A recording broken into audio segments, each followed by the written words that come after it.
You're watching Vocabulary for Fluency. Welcome to my channel. I am Ogaide Faith Iripia.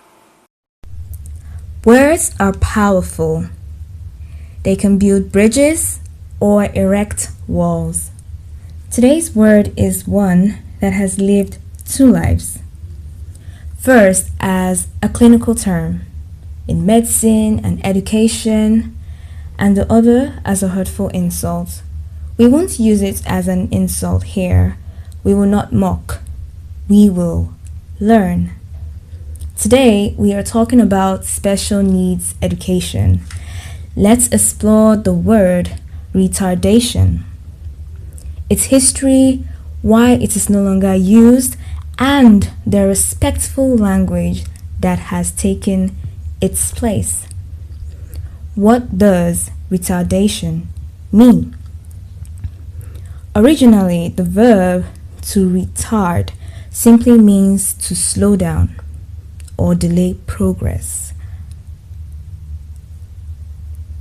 In psychology and education, mental retardation was once the clinical term used to describe a person with significant limitations in both intellectual functioning and in adaptive behavior.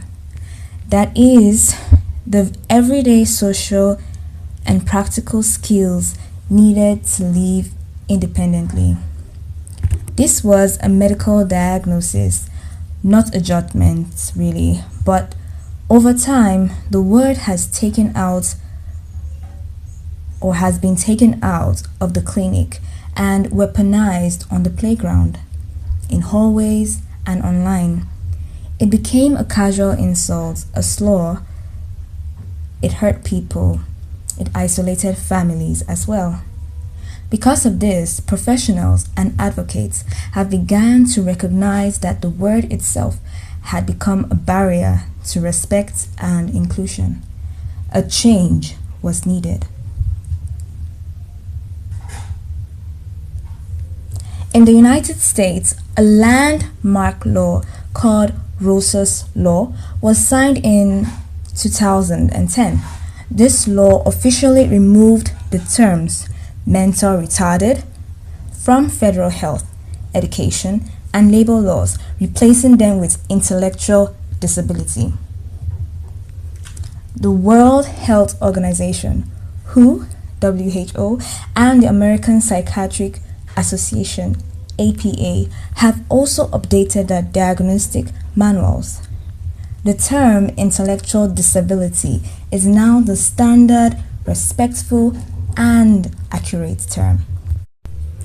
In the United Kingdom, the equivalent term is often learning disability, which refers to a significant lifelong cognitive impairment. In Nigeria, our National Policy on Special Needs Education 2015 recognizes and supports inclusive education for children with intellectual disabilities and other special needs. So, why did they change the word? Because the old word has become a slaw. It was no longer clinical. It was cruel. Changing the language was an act of respect. This brings us to the core principle in special education: person first language. We say a person with an intellectual disability, not a retarded person. Why? Because the person comes first, not the diagnosis. They are not defined by their disability. They are a child, a student, a friend, a human being who happens to have a disability. Language like this respects their dignity and reminds us that every person has value, strength, and the right to be included. This isn't just about being politically correct. It's about being kind. In Nigeria, the journey towards inclusive education is ongoing. The National Policy on Special Needs Education 2015 aims to ensure that all children, including those with intellectual disabilities, have access to the quality education in a barrier-free environment. Here, teachers are being trained to support diverse learners. Schools are being encouraged to adapt their methods. Organizations and advocates across the country are working to ensure that no child is left behind because of a diagnosis. As students of education, future leaders, we have a responsibility to use respectful language, to advocate for inclusion, and to create communities where every person feels welcomed. You might also hear terms like global development delay, which is often used for children under 5. In the UK, learning disability. The key is to be aware of the context and always prioritize respect. What we do not do is use these words as insults. There is no excuse for that. Yes, words like retard or moron have no place in a caring or professional environment. Now, let's bring this home. Vocabulary in context. In an inclusive school, a teacher might say, "We have developed an individualized education program for a child with an intellectual disability." Or, the new policy ensures that persons with disabilities have access to adaptive learning materials.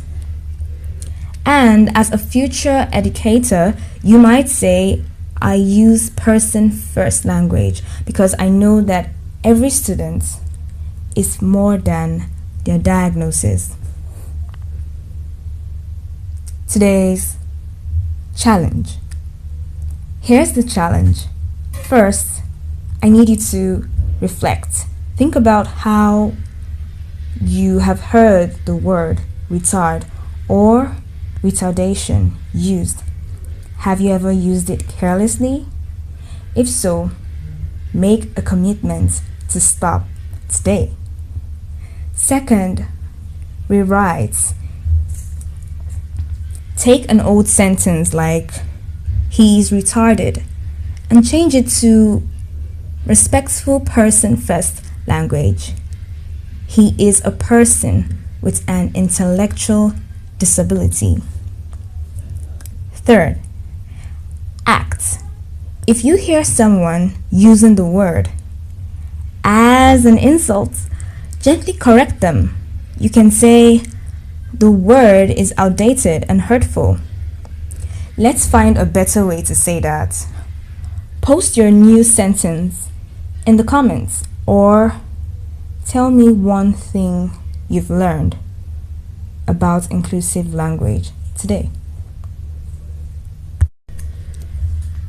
Retardation was never an identity. It was a clinical term that outlived its usefulness and became a weapon. We are not here to promote that word. No, we are here to understand it so we can leave it behind and move towards more respectful, inclusive language. Special needs education is not about lowering standards. It's about raising awareness. It is building classrooms where every child can shine. Special needs education is not about lowering standards. It's about raising awareness, building classrooms where every child can shine. Words shape worlds, so let's use words that build up and not tear down. I am Olga Ede Faith Iripia, your word architect. Keep your words sharp, your heart kind, and your classrooms inclusive. Until next time, keep thriving.